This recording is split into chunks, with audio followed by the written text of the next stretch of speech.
أعوذ بالله من الشيطان الرجيم. بسم الله الرحمن الرحيم. إن في خلق السماوات والأرض واختلاف الليل والنهار لآيات لأولي الألباب الذين يذكرون الله قياما وقعودا وعلى جنوبهم ويتفكرون في خلق السماوات والأرض ربنا ما خلقت هذا باطلا سبحانك فقنا عذاب النار. صدق الله العظيم. سورۃ آل عمران کی 2 آیتوں کی تلاوت کی گئی ہے.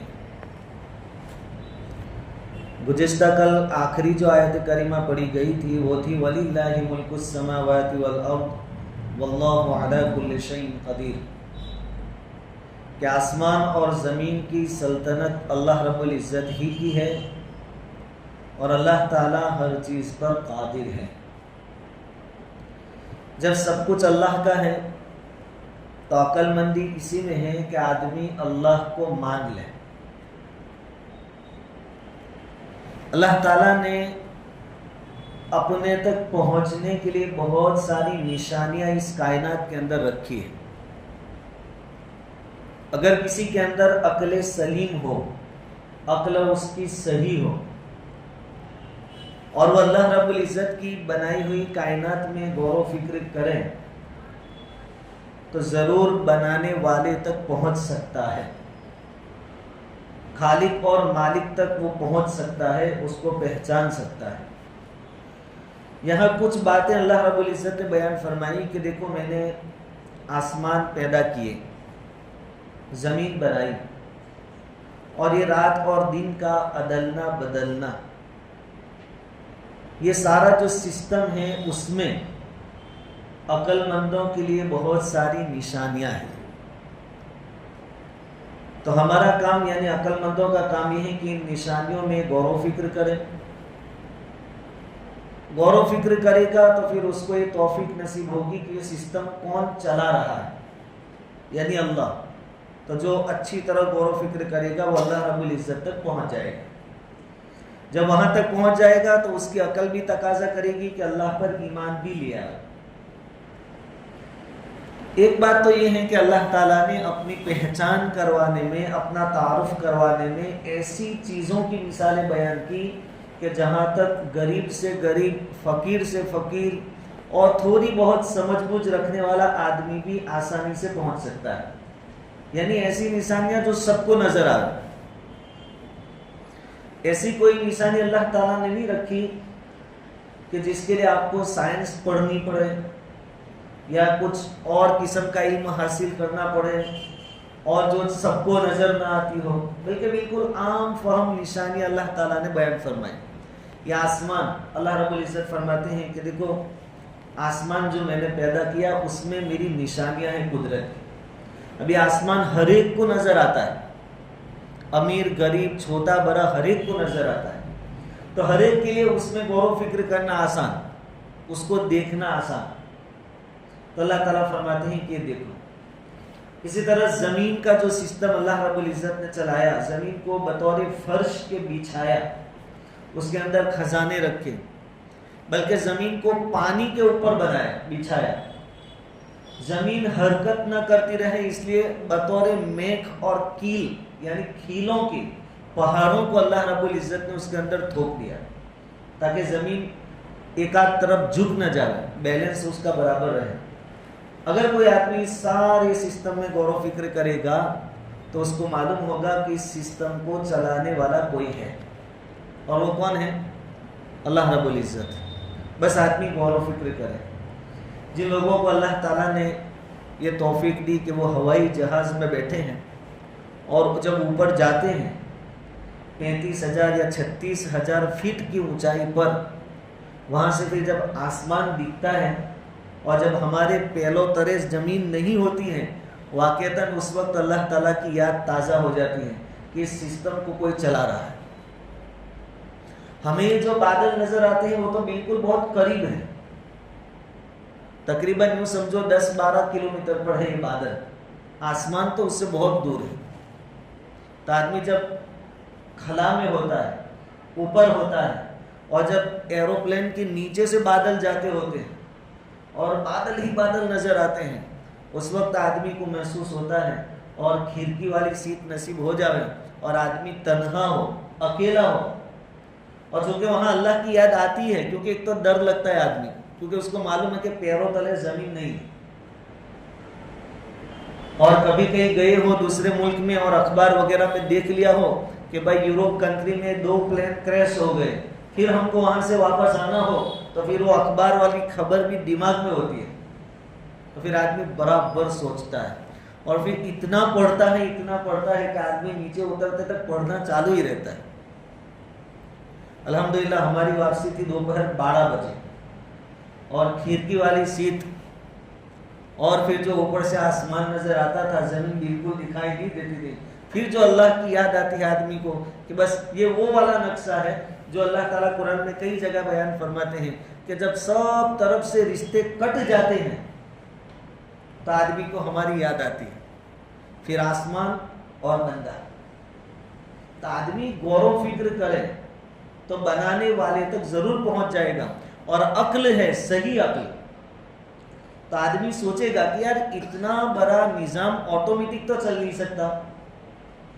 آٹومیٹک چلنے والی جو چیزیں ہیں اس میں بھی کبھی نہ کبھی خرابیاں پیش آتی ہیں. دوپہر میں نماز شروع ہوئی تو مائک بند ہو گیا، لیکن آپ نے کبھی دیکھا کہ کوئی دن سورج نکلنا بھول گیا ہو، رات آنا بھول گئی ہو، دن ضد پر آ گیا ہو کہ نہیں آج میں نہیں جاؤں گا، روزے دار ہیں سب، میں روزے کے ساتھ سب کو دیکھنا چاہتا ہوں. پھر روزے دار دعا کرتے رہتے کہ اللہ سورج ڈوب جاوے، لیکن سورج کہتا میں نہیں جاؤں گا، میں تم کو دیکھنا ہوں. تو ہم سب کو ساتھ میں لے جاتا پھر سورج، اگر وہ ضد پر آ جاتا. تو یہ جو سسٹم چلتا ہے آدمی میں صحیح سمجھو تو اندازہ لگا سکتا ہے کہ یہ آٹومیٹک نہیں ہو سکتا، اس کو چلانے والا کوئی نہ کوئی ہے. میں نے گزشتہ سال بھی تقریباً حضرت امام ابو حنیفہ رحمۃ اللہ علیہ کا وہ واقعہ بیان کیا تھا کہ آپ کے زمانے میں دہریوں کا زور تھا، یعنی ان لوگوں کا جو اللہ کو نہیں مانتے تھے، ناستک لوگ، جن کا ماننا یہ تھا کہ پورا سسٹم خود بخود چل رہا ہے. ان سے مناظرہ تھا، دلائل سے ثابت کرنا تھا کہ اس سسٹم کو اللہ چلا رہا ہے، آٹومیٹک نہیں چل رہا. تو مناظرے کے لیے وقت طے کیا گیا، تاریخ طے کی گئی، اسٹیج لگایا گیا، لوگوں کا مجمع ایک بڑا جمع غفیر وہاں موجود تھا یہ دیکھنے کے واسطے کہ آج کون جیتتا ہے، کس کے دلائل مضبوط ہیں. امام صاحب وقت مقررہ سے بہت تاخیر سے پہنچے، لیٹ پہنچے مجمع میں. مد مقابل جو تھا دہریہ، ان کا جو بڑا تھا ناستکوں کا، وہ اب اعلان کرنے ہی والا تھا کہ ہم جیت گئے. امام صاحب نے میدان چھوڑ دیا کیونکہ وقت پر آئے نہیں. لیکن پھر کیا دیکھتے ہیں کہ اعلان کی تیاری تھی اور امام صاحب نظر آئے، اسٹیج پر آئے. تو انہوں نے کہا کہ آپ ڈر گئے، اتنے لیٹ آئے، وقت پر نہیں پہنچے. امام صاحب نے کہا کہ نہیں، دراصل یہاں پہنچنے میں بیچ میں ایک ندی ہے یا سمندر ہے، دریا ہے یا تالاب ہے، اس کو پار کرنے کے لیے مجھے کشتی چاہیے تھی. اب جب مجھے نکلنا تھا اس وقت کشتی موجود نہیں تھی. تب میں نے کیا کیا، کنارے پر آ کر انتظار کر رہا تھا. اچانک میں نے دیکھا کہ وہاں جو دریا کنارے پر جو درخت تھے وہ کٹ کٹ کر نیچے گرنے لگے اور اس کے پاٹیے ایک دم ہموار ہو گئے اور سب آپس میں جوائنٹ ہونے لگے اور دیکھتے ہی دیکھتے کشتی جیسی شکل بن گئی. تو میں نے اس کو غنیمت سمجھا، اس کو اٹھایا، پانی میں رکھا اور اس پر سوار ہو کر میں یہاں آ گیا. وہ کہتے کہ امام صاحب آپ کا دماغ خراب ہے، درخت تو آٹومیٹک کٹ جاوے، اس کے پاٹیے بھی ہو جاوے، کشتی جیسی شکل بھی بن جاوے اور تم سوار ہو کر یہاں آ گئے، ہم کو بیوقوف سمجھتے ہو. امام صاحب کہتے ہیں کہ میں جیت گیا. میں یہی تم کو سمجھانا چاہتا ہوں کہ سورج وقت پر نکلتا ہے، چاند وقت پر نکلتا ہے، دن وقت پر ختم ہو جاتا ہے، کبھی رات لمبی ہوتی ہے، کبھی دن چھوٹا ہو جاتا ہے، اور یہ سسٹم آٹومیٹک اتنا بڑا چل سکتا ہے. تب وہ سمجھ گئے کہ امام صاحب کیا کہنا چاہتے ہیں. تو آدمی غور و فکر اور بصیرت کی نگاہوں سے دیکھے تو پورا سسٹم کسی کے کنٹرول میں ہے وہ اس کی سمجھ میں آ جائے گا۔ اللہ تعالیٰ فرماتے ہیں کہ بے شک آسمان اور زمین کا بنانا اور رات اور دن کا آنا جانا اس میں نشانیاں ہیں عقل والوں کے لیے۔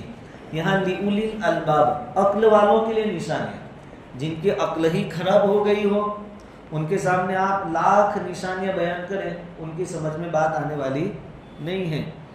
خیر، حضرت عائشہ رضی اللہ تعالیٰ عنہ فرماتی ہیں کہ نبی کریم صلی اللہ علیہ وسلم نے فرمایا کہ افسوس ہے اس آدمی پر جو اس آیت کو پڑھتا ہے اور اس پر غور نہیں کرتا ہے۔